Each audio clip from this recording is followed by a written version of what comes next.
So folks, we've left Taftan. I left very early in the morning because the weather is extremely hot.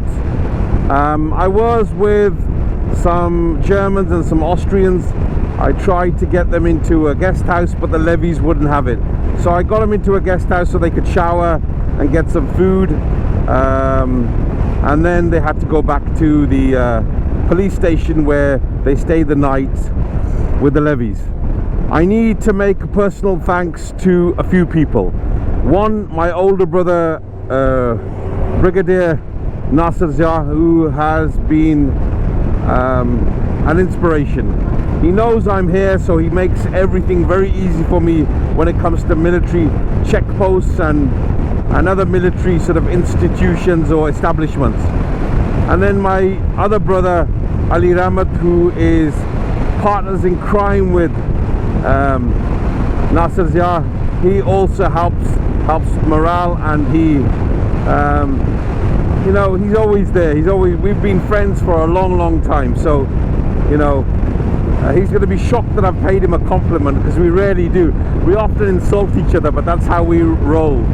And then I want to make a personal thanks to Hamid at Taftan on the Iranian side, a great host, but also somebody who actually yesterday taught me something. I listened to him and I learned something very profound, and that was Major Yunus at Taftan on the Pakistani side.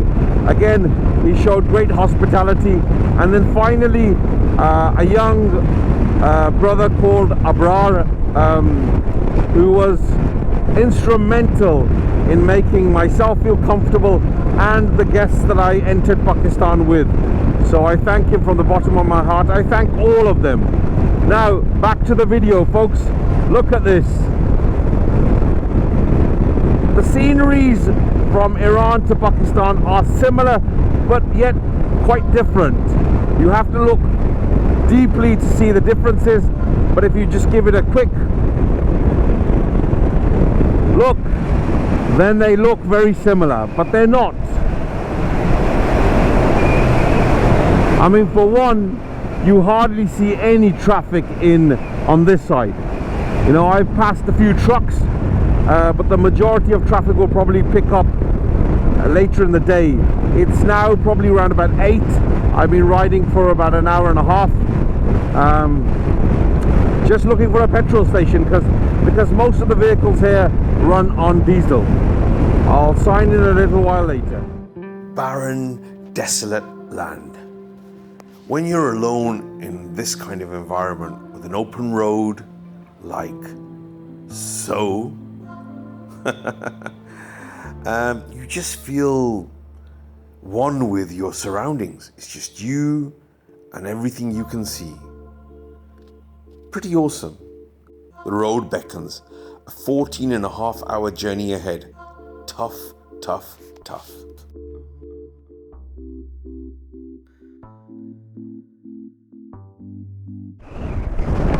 So we're passing through the sand dunes. The sand often infiltrates the road, as you can see, so you have to be a little bit careful here. They've reduced the speed to 20 kilometers an hour.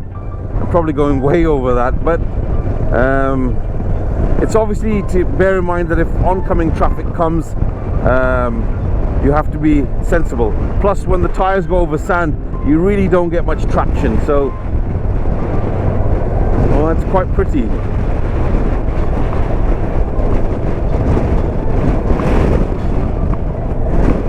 Very pretty indeed, I think.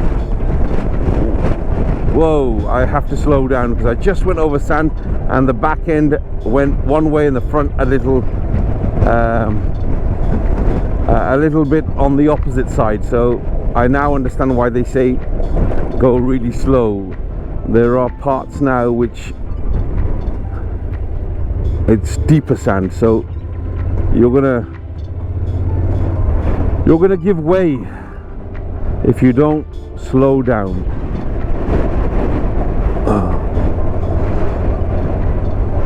But this is something that's very different. Oh wow, I'll just show you the landscape.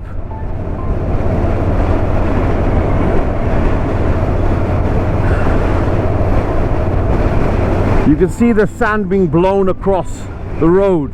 I need to find fuel. I'm going through a check post. You can have a look at what the check posts look like. And I think I'll be stopped further along. I can see some military personnel. Nope, they're not looking this way, so maybe I get through. Yep, I'm through. That's good. They don't do anything, they ask questions, but they're more interested in my journey. And that's grand, that's perfect, that's good. But sometimes they keep me there talking for 15 minutes. It's not all their fault. I obviously talk a lot anyway, but you know, when I've got a lot of land to cross, I need to be on my way basically. So, yeah.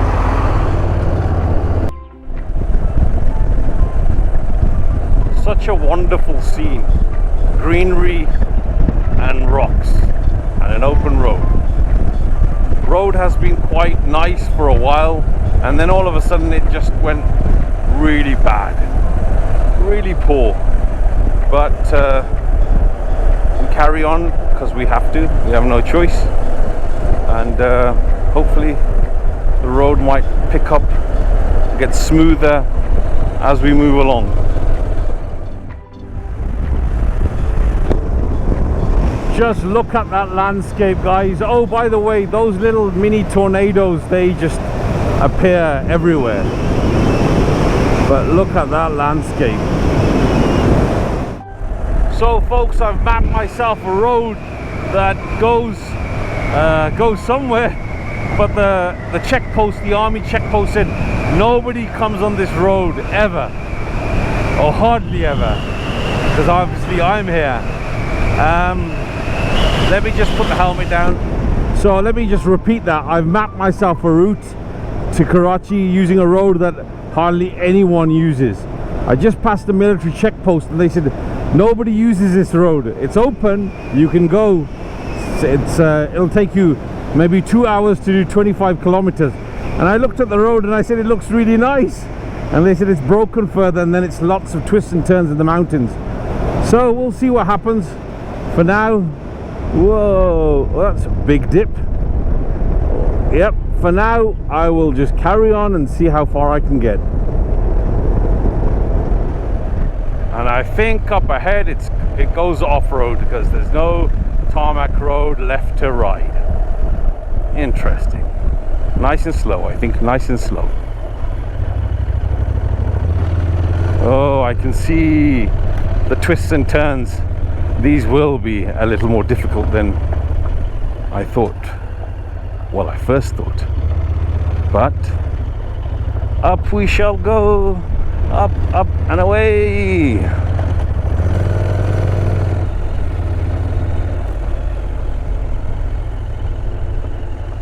Right, folks, I think I should end this video and just concentrate on riding. And if there is a mishap, do I really want it recorded?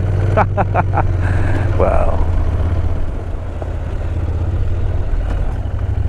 guys, this is truly a proper off-road track for something like an NC750X. It's not massive stones, but it's gravel and it's slippery, and you go left when you want to go right, and you go right when you want to go left.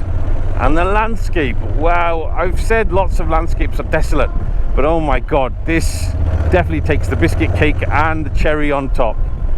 The road is mighty hard, but on top of that, it's probably close to 50 degrees, or certainly it feels that way. My hands feel as though they're on heated grips, even though the grips are heated. The heater is off, but it's just so hot. Let me just show you what's below, if I can do this. I've got to be careful. Can you see what's below, folks? It's just riverbeds that have never seen water for years, if not centuries. Well, definitely decades. I think I'm over exaggerating with the centuries. Anyway, let's get back on the road. Concentrate on the road, rather. Never left the road.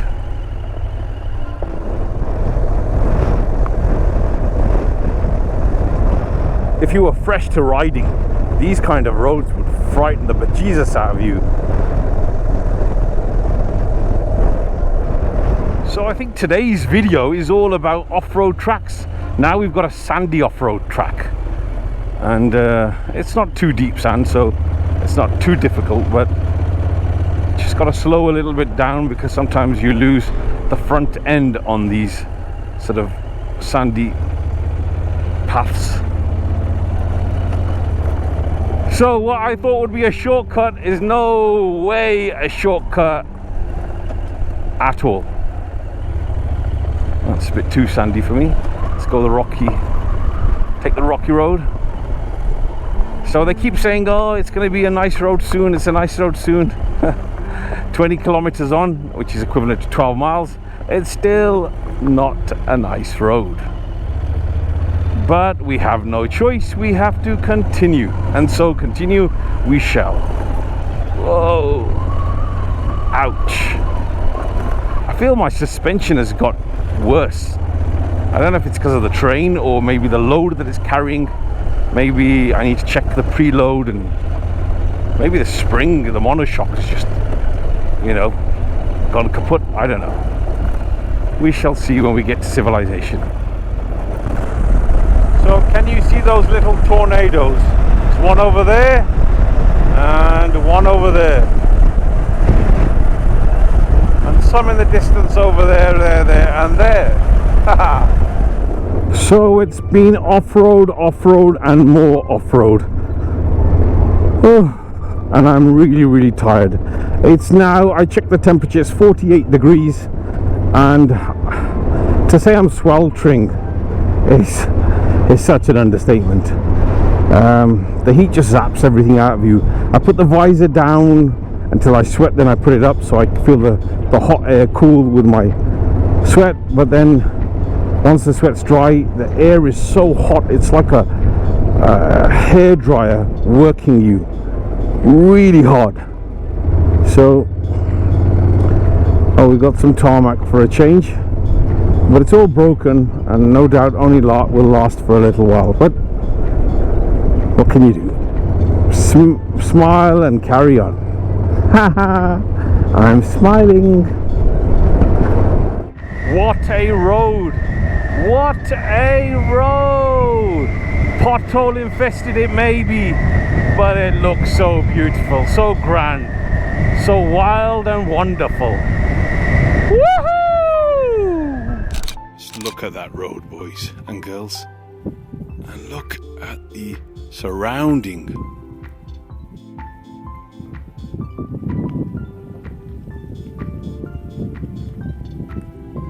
Here, folks, just to have a look at this.